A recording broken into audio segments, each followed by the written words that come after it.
साबिक वज़ीर आज़म और सरबराह मुस्लिम लीग नून नवाज शरीफ ने कहा है कि कौम ने गुज़श्ता 4 बरस में मुश्किल दौर देखा है। कुछ किरदारों ने तरक्की करते पाकिस्तान को ठप करके रख दिया। लाहौर में नवाज शरीफ की ज़ेर सदारत पाकिस्तान मुस्लिम लीग नून के पार्लिमानी बोर्ड का छठा इजलास हुआ। पार्टी के टिकट उम्मीदवारों से खिताब करते हुए नवाज शरीफ ने कहा कि इजलास के तमाम शुरका का खैर मकदम करता हूँ। मुझे बड़ी खुशी है कि आप सब लोग हमारी दावत पर तशरीफ़ लाए और पार्टी टिकट के लिए दरख्वास्त दी। उन्होंने कहा कि कौम ने गुज़श्ता 4 बरस में मुश्किल दौर देखा है। हमारे दौर में तरक्की उरूज पर थी। हमारे दौर में मुआशरती समाजी किसी किस्म का कोई मसला नहीं था और मुल्क में इक्तिसादी तरक्की हो रही थी। हमारे दौर में माशी बेहतरी का दुनिया भी एतराफ़ कर रही थी। नवाज शरीफ ने कहा कि पता नहीं वो ख्वाब था जो उदेवारा रह गया, इस ख्वाब को पूरा होना चाहिए था। शहबाज शरीफ मुल्क ना संभालते तो डिफ़ॉल्ट कर जाते। ऐसे किरदार दरमियान में आ गए जिन्होंने चलते पाकिस्तान को ठप करके रख दिया। मुस्लिम लीग नून के कायद नवाज शरीफ ने कहा कि इस वक्त से इकानमी नीचे की तरफ जा रही है। GDP ग्रोथ रेट नीचे गिर गया। गुज़श्ता 4 साल रुपए की कदर मुस्तहकम नहीं हुई। महंगाई की बुनियादी वजह इकानमी मिसमुंज हुई। इदराक करना होगा मिसमैनेजमेंट 2019 से शुरू हुई, 2022 में हर चीज़ का बिठा बैठ गया था। उन्होंने कहा कि समझ नहीं आती एक अनाड़ी के हाथ में भाग दौड़ कैसे दी जाती है। 2023 से 2017 तक मुल्क तरक्की की रफ्तार में दौड़ रहा था। 2017 में बातें हो रही थी अगली दफ़ा इलेक्शन भी नून लीग जीतेगी। मुल्क की तरक्की के लिए काम किया और हमें हर दौर में निकाल दिया गया। फैसला कर लिया कि इलेक्शन में अवाम के सामने सच बोलूँगा। साबिक वज़ीर आज़म का कहना था कि हमने कहा लड़ाई नहीं हुई चाहिए इसलिए हमें निकाला गया। हमने अपने दौर में कोयले से बिजली बनाने का मंसूबा दिया। कोयले की बात बहुत की जाती थी मगर किसी ने कुछ नहीं किया। मुल्क को इस हाल तक पहुँचाने वालों का मुहासबा होना चाहिए। उन्होंने कहा कि हमने अपने मामलात को दोस्त ममालिक के साथ दुरुस्त करना है। चीनी सदर ने खुद मुझे कहा था CPEC अब के लिए तोहफा है। हमारे बाद CPEC को सबूताज करने की कोशिश की गई। आज वक्त साबित कर रहा है कि हम दुरुस्त थे। हमारे दौर में तरक्की उरूज पर थी। नवाज शरीफ का मजीद कहना था कि दुआ है अल्लाह ताला कौम को मुश्किलों से बाहर निकाले। अल्लाह ताला 25 करोड़ अवाम को आसानी वाली ज़िंदगी अता फरमाए। लाइक किया तो मुझे इस बात की खुशी है कि बहुत अरसे के बाद आज आपसे रूबरू मुलाकात हो रही है। मेरी अपनी भी बड़ी ख्वाहिश थी कि कोई ऐसा मौका मिले कि हम आमने सामने गुफ्तगू करें, बैठे एक दूसरे को देखें और एक दूसरे की बातें भी सुने। तो अल्लाह ताला इसी बहाने वो दिन लाया है कि आज अटक, चिकवाल, तलागंग और जेलम हमारे सामने बैठे हैं। इससे पहले हमने रावलपिंडी डिस्ट्रिक्ट को डिस्कस कर लिया था क्योंकि ये अच्छा खासा तवील क्योंकि अपना मामला था, तो फिर हमने सोचा इसको 2 हिस्सों में स्प्लिट करें और पहले रावलपिंडी डिस्ट्रिक्ट को कर लें, फिर बाकी जो अजला हैं डिवीज़न के उनको कर लें। तो बहरहाल बहुत गैप के बाद आपसे मुलाकात हो रही है। हम नज़रों से ओझल रहे हैं लेकिन दिल के बहुत करीब रहे हैं और मैं भी बहुत आपके बारे में भी, मुल्क के बारे में भी सोचता रहा। मैंने बड़ा याद रखा हर मामले को, हर अपने दोस्त को, अपने साथी को मैं भूला नहीं और वहाँ से कौम के लिए भी दुआ और दवा जो भी मैं कर सकता था वो करने की कोशिश करता रहा। तो अल्लाह ताला से आज भी दुआ है कि अल्लाह ताला इस कौम को मुश्किलों से बाहर निकाले और हम सब के लिए और पाकिस्तान के 25 करोड़ अवाम के लिए अल्लाह ताला आसानी वाली ज़िंदगी अता फरमाए। और बड़ा मुश्किल दौर देखा है इस कौम ने पिछले 4 सालों में। इससे पहले वाक़अतन 2017 तक जब तक कि मैं मुल्क का वज़ीर आज़म था, अल्हम्दुलिल्लाह मैं अल्लाह ताला का बहुत शुक्र अदा करता हूँ कि एक बड़ा अच्छा दौर था और तरक्की अरूज पे थी।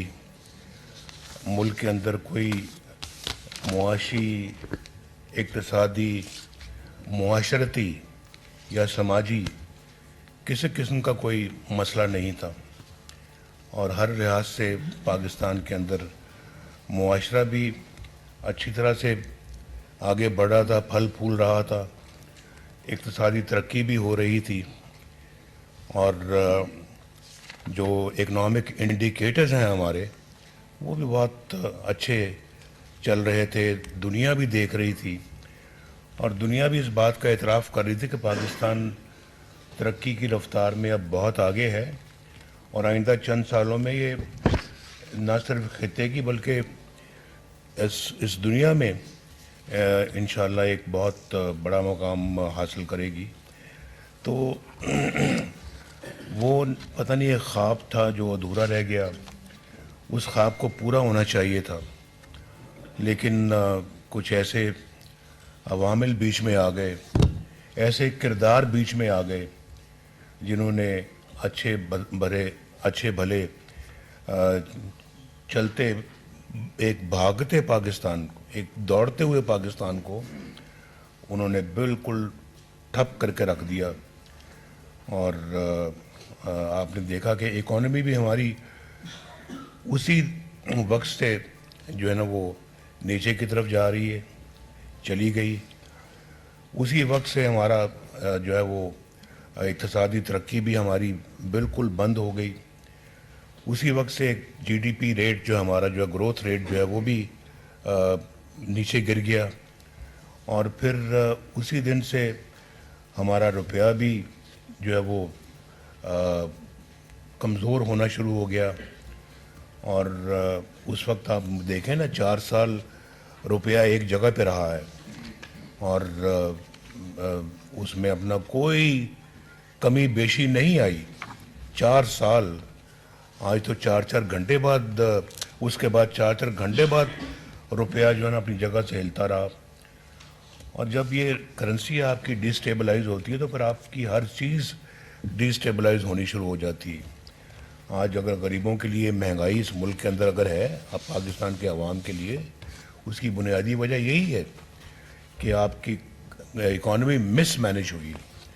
और ये सही आप इसका इदराक करें कि मिस मैनेजमेंट कब से शुरू हुई है। ये 2019 से शुरू हुई और फिर 2000 शहबाज साहब ने कब लिया आपने 2022 तक तो बहुत ज़्यादा जो है वो गिरावट हो गई थी हर चीज़ में। 2022 तक तो हर चीज़ का बट्टा बैठ गया था और उसको ना आके तो ये अपना संभालते तो मुल्क डिफ़ॉल्ट हो चुका था। तो मुझे समझ नहीं आती कि यानी इस तरह के अनाड़ी के हाथ में इस मुल्क की भागदौड़ कैसे सपुर्द कर दी जाती है, कैसे दे दी जाती है। एक अच्छे भले लोगों से, अच्छी भली हुकूमत से आप अपने इख्तियार दे के एक अनाड़ी के हाथ में दे दें। और ये आपने आपकी आंखों ने देखा है 2013 से लेके 2017 तक जब मुस्लिम लीग नून की गवर्नमेंट थी, नवाज शरीफ वज़ीर आज़म था, तो मुल्क तरक्की की रफ्तार में कैसे दौड़ रहा था, पूरी कौम ने देखा है। और उस वक्त ये बातें हो रही थी 2017 में, हालांकि इलेक्शन 2018 में होना था, मैं जब वज़ीर आज़म था, कि जी ये अगली टर्म भी PMLN जीत रही है। ये 2016-17 में ये बातें शुरू हो गई थी और हमने 2013 में ये शहबाज साहब भी, ये बाकी साहबान भी, डार साहब भी, मैं नाम सबके नहीं लेता, बहुत सारे हजरात ने मुझे कहा जी कि आप बस इलेक्शन की कैंपेन में 2013 में आप कहें जी हम बिजली जल्द से जल्द लेके आएंगे, लोड शेडिंग का जल्द से जल्द ख़ात्मा करेंगे। और आप कह दें, आप 6 महीने कह दें, आप 1 साल कह दें। तो मैंने कहा भाई ना 6 महीने में ये मुमकिन है, ना ये 1 साल में मुमकिन है, इसको वक्त लगेगा। और मैं ऐसी कोई बात कभी नहीं कहूँगा और ना मैं कहने का आदी हूँ जो मैं समझता हूँ कि ये मुमकिन नहीं है, मैं कैसे कह दूँ। तो मैंने इलेक्शन में फ़ैसला किया कि मैं लोगों के साथ सच बोलूँ और मैं कोई उनको चक्कर बाजी ना करूं, सबज बाग ना दिखाऊं, कोई धोखा फ्रेब फ्रॉड ना करूं। मैं उनको कहूं कि मैं अपने दौर में, हम अपने 5 साला दौर में इंशाल्लाह इस लोड शेडिंग का ख़ात्मा करेंगे। मुझे कहने लगे नहीं नहीं, ये तो बहुत लोग मायूस हो जाएंगे, वो कहेंगे ये तो 5 साल लग जाएंगे हमें, मज़ीद कोई इंतज़ार नहीं करेगा। मैंने कहा फिर जो काम मैं 5 साल से पहले समझता हूँ कि नहीं हो सकता, तो मैं कैसे कहूँ? मैं नहीं कह सकता। मेरी अपनी भी कोई क्रेडिबिलिटी है, क्रेडिबिलिटी का सवाल है, तो इन्हीं चीज़ों से क्रेडिबिलिटी बनती भी है और बिगड़ती भी है। तो मैं ऐसा कोई बात या कोई ऐसा कोई काम नहीं करूँगा जिससे क्रेडिबिलिटी हमारी जो है ना वो ख़त्म होकर रह जाए या स्टेक पे आए।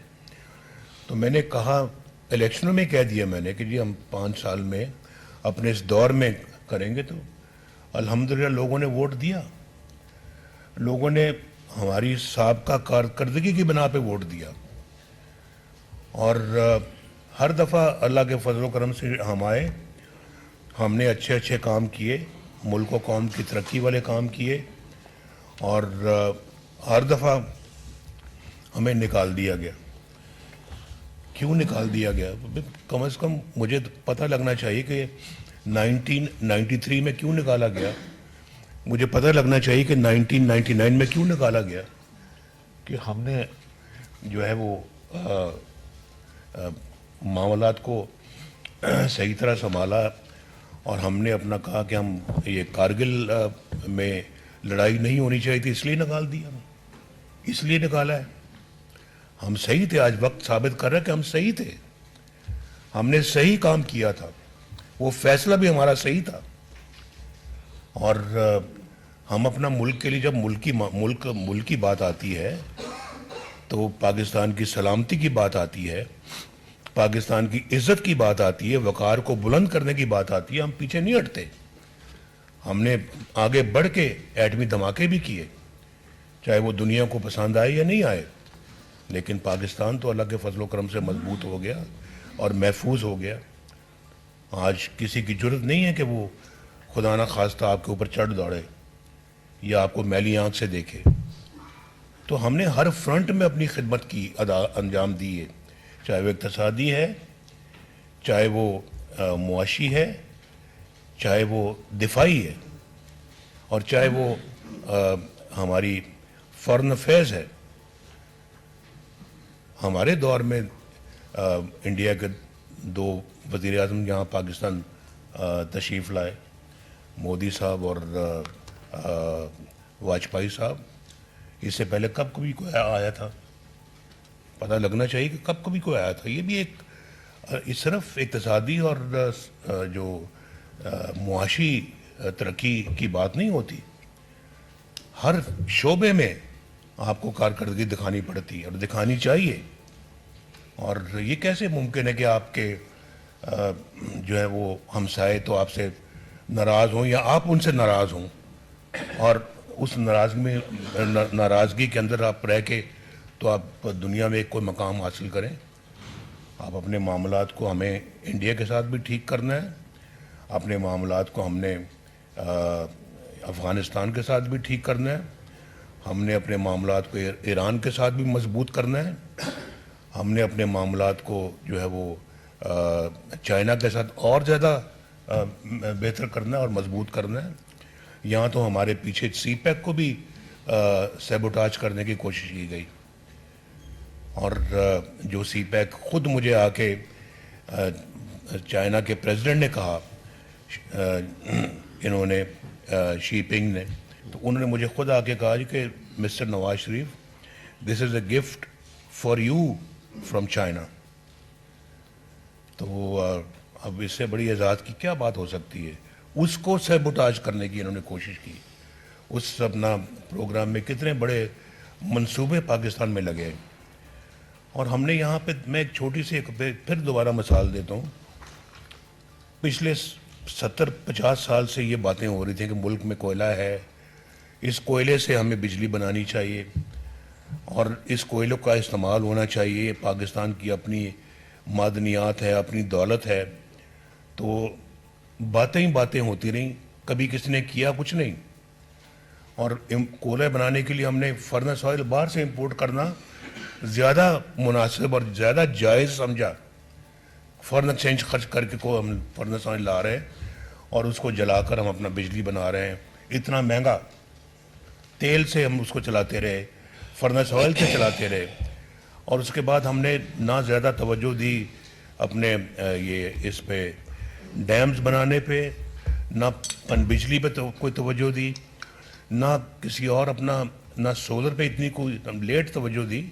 اور وہ بھی ہمارے زمانے میں شہباز صاحب نے یہاں پہ جو نا وہ بڑا اچھا ایک بہاولپور میں لگایا منصوبہ. Quaid Azam solar park. جی قائد اعظم جی, تو وہ اپنا وہ لگایا. اور اس کے بعد پھر ہم نے کہا یہ کوئلے کی بات بڑی ہوتی ہے لیکن آج تک کبھی کیا کسی نے کچھ نہیں. تو ہم نے اپنے زمانے میں اس کوئلے کی کان کو کھودا, اس میں سے کوئلہ نکالا, ایک تو وہ منصوبہ لگایا ہم نے, اوپر سے پھر بجلی کا منصوبہ وہاں لگایا جو آج چل رہے ہیں منصوبے. آج بجلی پروڈیوس کر رہے ہیں وہ پاکستان کے لیے, اور وہاں وہ پروجیکٹ لگنے چاہیے. وہ ہمارا اپنا را مٹیریل ہے, وہاں پر کوئی فرنس آئل کی ضرورت نہیں ہے, کسی تیل گیس پٹرول کی ضرورت نہیں ہے. وہ وہاں کوئلے سے چلتا ہے. اس سے زیادہ سستی بجلی اور کہاں پروڈیوس ہو سکتی ہے. تو ہمیں یہاں پہ پاکستان میں بجلی کا ایک بہت بڑا مسئلہ ہے. ہم نے پہلے لوڈ شیڈنگ کا مسئلہ تھا, اب عمران خان کی گورنمنٹ نے ہمارے لیے ایک بجلی کی قیمتوں کا مسئلہ بھی پیدا کر دیا, اور اب اس کی قیمتیں کس طرح سے ایک مناسب سطح پہ لائی جائیں, یہ بھی ایک بہت بڑا مسئلہ ہے. اور ہونا بھی چاہیے, اس لیے ہونا چاہیے کہ ہمیں غریب عوام کے دکھوں کا درد ہم محسوس کرتے ہیں, ان کو کیا تکالیف ہیں ہمیں اس کا احساس ہے, اور احساس کرنا چاہیے کہ کس طرح سے اپنی زندگی گزارتے ہیں. آج ایک تھوڑا بہت بجلی استعمال کرنے والا جو ایک کنبہ جو ہے وہ ساری تنخواہ اپنے بجلی کے بل پہ لگا دیتا ہے, یا لگ جاتی ہے, اس کے بس میں نہیں ہے. باقی کیسے گزارا کرتا ہے یہ آپ وہ جانے یا اس کے بال بچے جانے, ہمیں اس کا کوئی احساس نہیں ہے, ادراک نہیں ہے. ہم نے ان لوگوں کا سوچنا ہے. اس لیے میں نے کل یہ بھی کہا تھا کہ آپ لوگ بیٹھے ہیں, ہم لوگ یہاں پہ بیٹھے ہیں, ہم ٹکٹس کی بات کر رہے ہیں, اور یہی خواہش ہوتی ہے کہ ٹکٹ ملے, الیکشن لڑیں, حلقے میں ایک ہمارا مقام بنے, علاقے میں ہمارا ایک مقام بنے, ہمیں عہدہ ملے, ہماری عزت ہونی چاہیے. اور حکمران بھی جو ہے نا وہ پھر اپنے مختلف عہدوں پہ آ کے تو ملکی وسائل استعمال کرتے ہیں, بڑی بڑی گاڑیوں میں بیٹھتے ہیں اور جہازوں میں بیٹھتے ہیں. بھائی یہ سب چیزیں جو نا یہ بات کی باتیں ہیں.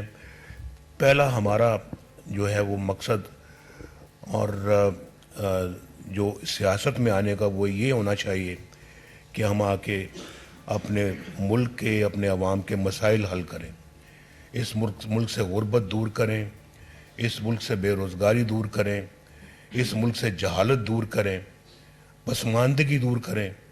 یہ ہمارا سب سے پہلا ہدف ہونا چاہیے.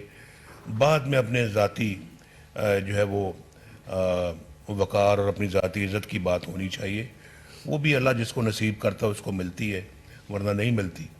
تو یہ مقصد یہ ہونا چاہیے. اگر آج ہم بیٹھے ہوئے ہیں, یہ باتیں کر رہے ہیں سیاست کی اور ٹکٹس کی, اور پارلیمنٹری بورڈ کے ممبر بیٹھے ہیں, آپ نے پارلیمنٹ کے لیے ٹکٹ اپلائی کیا ہوا ہے, تو پھر آپ کے اور ہمارے درمیان یہ ایک معاہدہ ہونا چاہیے کہ ہم اس لیے ٹکٹ حاصل کر رہے ہیں, اور ہم اس لیے ٹکٹ دے رہے ہیں اور آپ حاصل کر رہے ہیں کہ ہم نے اس ملک کی خدمت کرنی ہے اور اس ملک کو اصلی جگہ پہ پہنچانا ہے. ہم بہت پیچھے رہ گئے ہیں, بے حد پیچھے رہ گئے. ہم نے دنیا کے ممالک سے, اپنے ارد گرد کے ممالک سے ہمیں شرم آتی ہے آج, وہ کہاں جا رہے ہیں اور ہم کہاں ہیں. یہ بڑی سوچنے والی بات ہے. ایک ایک فرد کو, چاہے ادھر بیٹھے ہیں چاہے ادھر بیٹھے ہیں, سب کو سوچنا چاہیے. اور صرف टिकट देने का और टिकट लेने का शौक़ नहीं होना चाहिए। ये सोचना चाहिए कि हम ये मुल्क का हाल क्या हो गया है, और फिर जिन्होंने इस मुल्क को यहाँ तक पहुँचाया है उनका भी मुहासबा होना चाहिए। पूछ होनी चाहिए कि भाई आपने इस मुल्क के साथ ये सलूक किया कैसे है, क्यों किया आपने पाकिस्तान के साथ ये सलूक, जिसका तसव्वुर कोई मुहिब वतन पाकिस्तानी नहीं कर सकता, कभी भी नहीं कर सकता। ये हमारा मुल्क है, हमारे बच्चों नस्लों ने यहाँ पे रहना है इंशाअल्लाह, तो कम से कम हम एक उनके लिए कम से कम अच्छा मुल्क तो छोड़ के जाएं। ये सोचने वाली बातें हैं। ये आप ज़रूर जाएंगे घर, सोचें इस पे, और जब तक आप इलेक्शन लड़ते हैं ज़रूर रोज़ सोने से पहले इस पे 5 मिनट गौर किया करें जो मैं बात कर रहा हूँ जी। फिर आप इस जज्बे के साथ अगर आएंगे ना, टिकट भी मिला होगा आपको, इलेक्शन लड़ेंगे, कामयाब होंगे, अल्लाह ताला आपके हर काम में बरकत डालेगा, हर कदम पे अल्लाह ताला आपको नवाजेगा। तो ये इंशाअल्लाह ये रास्ता यही है मुल्क को ठीक करने का, और कोई रास्ता नहीं। पाकिस्तानी अवाम की मुश्किलात के खात्मे